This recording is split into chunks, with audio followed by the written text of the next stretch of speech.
Ni Alphard, lepas tu Velfire. Alphard lagi, Velfire lagi. Jom kita review Voxy pula. Untuk Voxy ZS Kirami K3 ni, harga dia bawah RM130,000 je. Harga dia RM141,000, kita nak bagi harga offer. Sebenarnya dekat sini ada 9 unit Voxy, tapi korang lambat, 2 dah sold dah.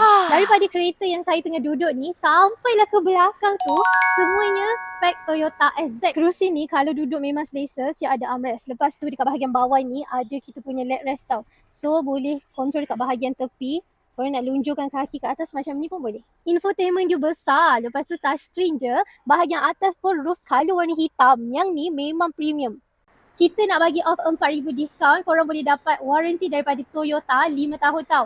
Dan juga 2 tahun service free daripada Toyota authorized dealer. Korang berminat dengan Toyota Voxy yang saya dah review tadi, jangan lupa follow, komen, like and share dekat video ni. Sebab kita nak bagi offer. Bye bye.